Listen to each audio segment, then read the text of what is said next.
Guys,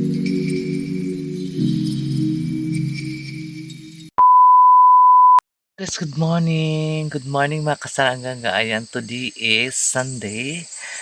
Ah, Nasa bahay tayo ni Lord. Mag-pray tayo o hindi magsimba. Kung di man tayo makapagsimba guys, mag-pray na lang po tayo sa sarili natin. Ayan. So, and good morning, Samuel Place. Good morning, alamig guys. Sobrang lamig. A few moments later. So, ayan mga kasaragaga ay nabuhay na ang aking sitaw. So, papunta na siya doon, papunta na siyang ganyan. So, ano to ng sitaw guys? Ang haba. Ang haba to ng sitaw. Diba? Kaya kung ano ka lang, masipag ka lang magtanim ng mga gulay, talagang may aanihin ka. Kung talagang magtamad-tamad ka, wala kang maaani sa buhay. Kaya tayong mga mahirap, kailangan natin sumikap para makain natin yung pinaghirapan natin. Ay! So, ating linisin guys kasi mayroon pa dito, oh. Oh. Mag-akit na yan sa dyan. Tingnan natin ang mga damo-damo.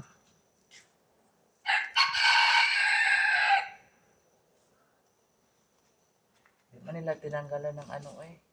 Ijay-jay ng damo.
A few moments later. Ayun guys, so tapos na rin ako ng bunot ng mga damo dyan, oh. O, di ba malinis na yung sitaw. So, ayan. Iwan ko muna to yung cellphone kasi nag-ulan na. Itong cellphone. Ay, nag-ulan na siya guys. Na pwede mabasa i-touch. Wala na akong cellphone. Wala na talaga siya. Hindi na makaya. Hindi na makaya, nag-ulan na. Ah,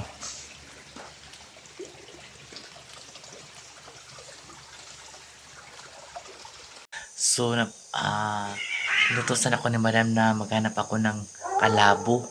Kasi, ano ko sa ano ni madam dibdib. Kasi, yung plema ni madam, ay hindi pa nawala guys. Tapos, nainom siya ng antibiotic. Tapos, hindi pa rin nawala yung plema niya. So, maghanap ako ng kalabo. Tapos, magpili din ako ng magsun. Ano namin ka madam, massage namin sa adibib na ba na at saka sa likod para maano talaga yung ano ni madam klima, malabas talaga lahat ng klima ni madam. So guys, nag-inom na siya ng antibiotic morning and gabi. Wala pa rin, ganun pa rin ang resulta guys. Wawa naman si madam So kaya nga hanap namin siya ng ngayon, ng kalabo. Digdigin namin yung kalabo tapos ano namin sa kanya sa dibdib niya at saka sa likod. Kasi mas maganda yung ano bang tawag doon? Ano bang tawag na gamot na yun?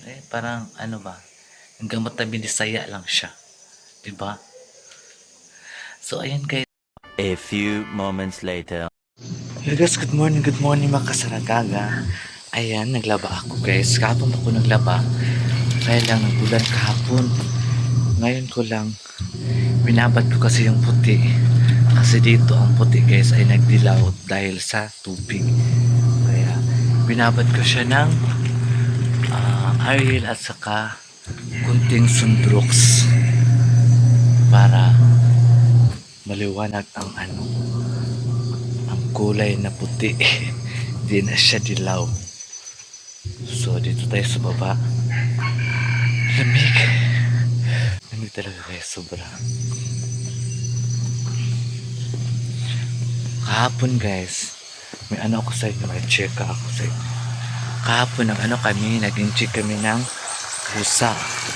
Kaya lang, yung pusa na inject namin ng anti-rabies, nakatakas dahil hindi ko siya masyado nawakan. Ako tuloy nakambrasan. Nakarambasan ko sa guys, sa pusa.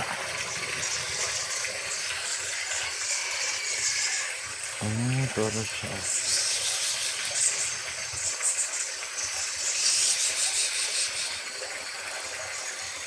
Amin pa yun na pusa. Pusang yun. Sobrang tapang yun na pusa guys. So, ako tuloy ang nakambrasan. So, sabi ni Dato Randy, magpa-inject daw ako doon sa kung saan yun na parang free daw siya na inject. So, magpa-inject tayo guys. Kay mahirap na mamatay tayo. Simba ko lang. Purya lang. Ato na dito sa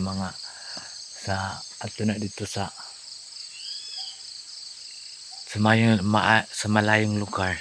Huwag lang dito sa akin guys kasi marami pa akong pangarap.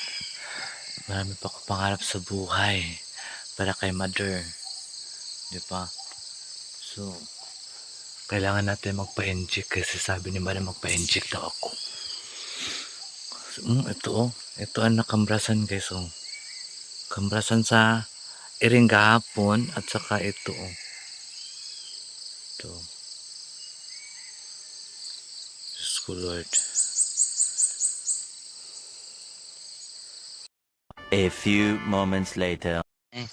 Ang nainay na mo. Ang nainay na mo. Ang nainay na mo na. Ang nainay na mo na. Tanaw ako. Ang nainay na mo na. Ang nainay na mo na. Ang nainay na mo na. Ay. King.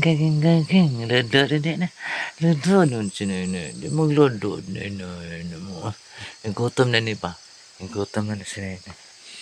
Maya ko na yan banlawan kay pag umaga rito guys ang tubig kulay dilaw.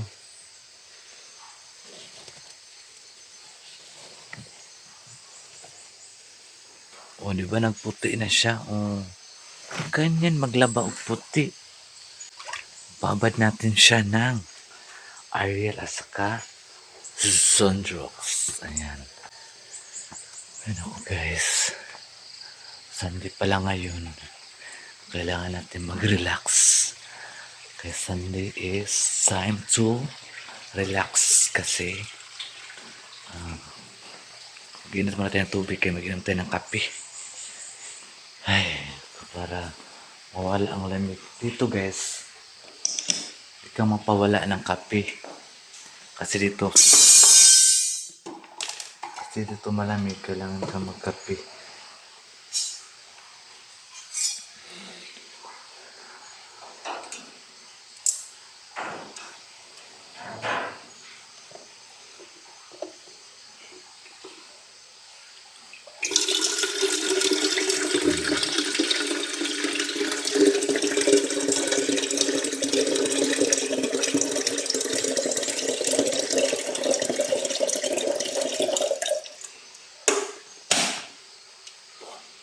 Kailangan mo talaga dito magkape kaya sobrang lamig guys.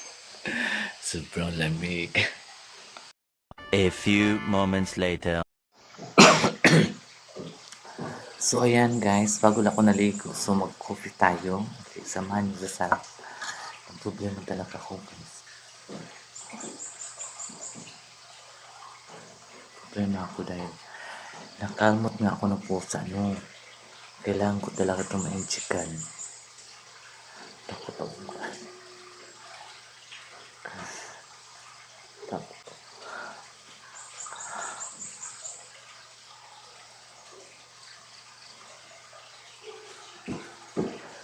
Ay, Lord. Nabang ni Lord. Ikaw nang bahala sa akin.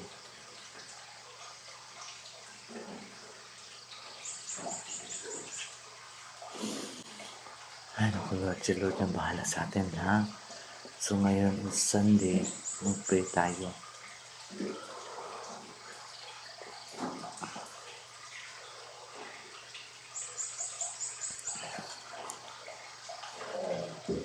Naku Lord.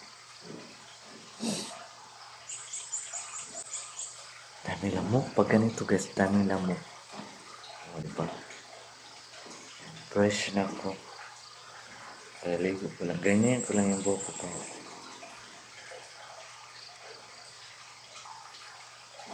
Aligo ko lang, no? Kaya fresh ako. Ay, sus ko lang ko sa lamok.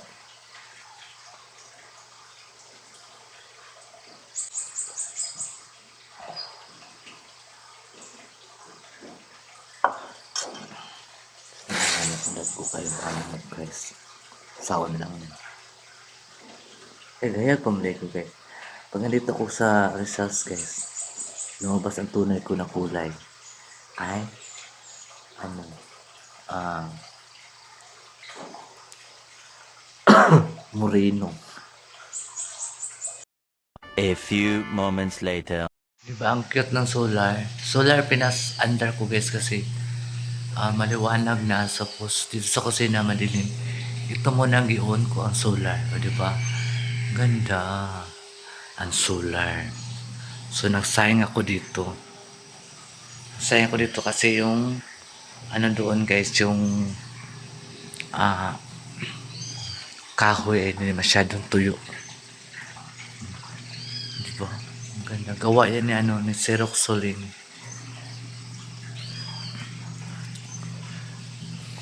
Ganda ng summer. Napaka ano guys, napaka dilaw, napaka blue ang swimming pool. Walang maligo kasi sobrang lamig. Ang grapes dito guys, wala na munga. Doon lang ang namunga. Yun, maraming bunga doon. Walang naligo. Kasi may ganun maligo anong pwedeng tugnawa. Pero ang summer place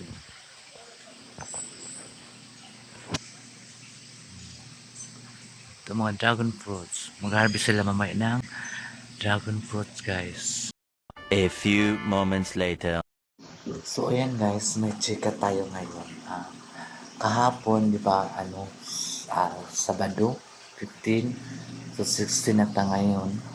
So, kahapon, nag-celebrate yung mother ko sa birthday na ika-83 years old ni mother. So, actually guys, ang birthday talaga ni mother is 20. So, i-celebrate niya sa mga kapatid ko at sa mga apo niya ay 15 Sabado kasi walang klase at saka walang trabaho. Ako lang ang hindi nakapunta doon dahil busy kami dito sa rest house. Mayroon kaming bisita. Di man pwede nung iwan ko kasi dalawa lang kami dito. Marami kaming trabaho dito kaya lang iba yung tinatrabaho nila. Nag-ano sila guys ng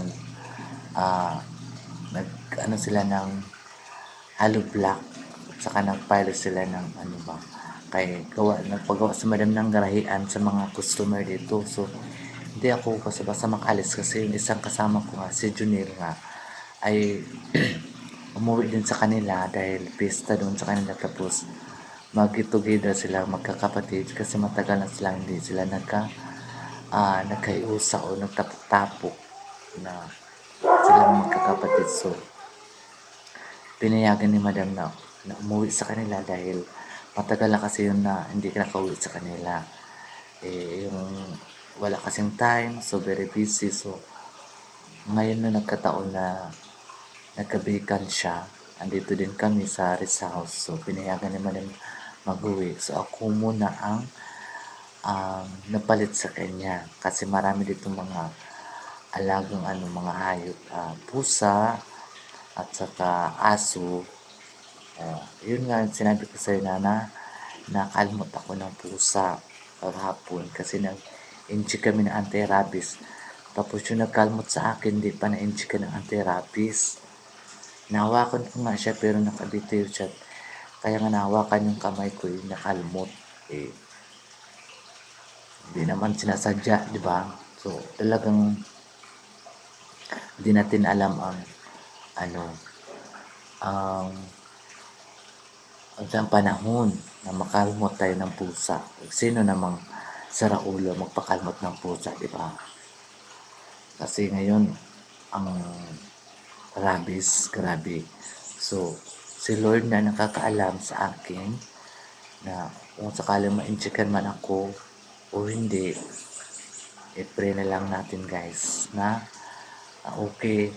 Kasi, inugasan ko naman masyado ng sabon tsaka nilagyan ko ng ahos o bawang. Yun kasi dati. Pero, i-pray na lang natin. Kay magpa-inject kay sobrang mahal ngayon.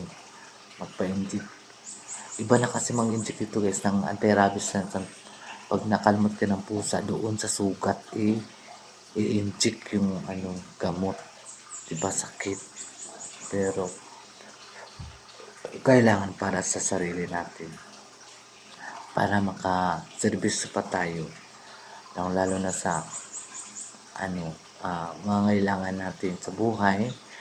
Lalo na kay mother na sana naintindihan ni mama na hindi ako nakapunta doon sa birthday niya. Alam naman niya yun.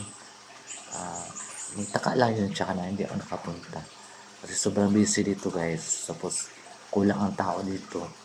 Kaya naiwan lang ako dito guys. So nagsiil lang ako ka madam para mapambayad doon sa mga namin guys. Mayroon kasi kami kanya-kanya kasi kami ng amutan na pagkain. Ayun. Nagsiil na lang ako kay madam. So binigyan ko ng madam, binigyan niya ako ng siil. Thank you so much madam. A few moments later. Ayan guys, malapit na nagkulo yung sinaing ko. Ay, nagkulo na pala siya. Nagkulo na. Kailangan natin siya sukayin kasi pag nagluto ka ng marami, kailangan mo talagang ganyan para sa ilalim siya. Maluto siya. Para maluto siya guys. So, kailangan natin sukayin.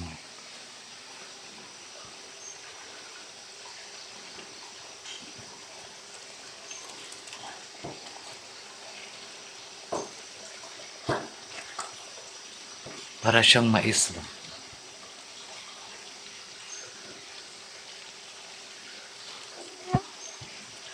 Hmm.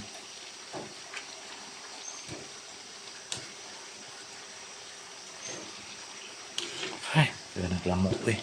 Mas inarin sa'yo ba naging kay glamok guys?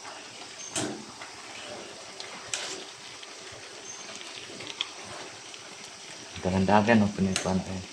So yun mga kasargaga, thank you so much.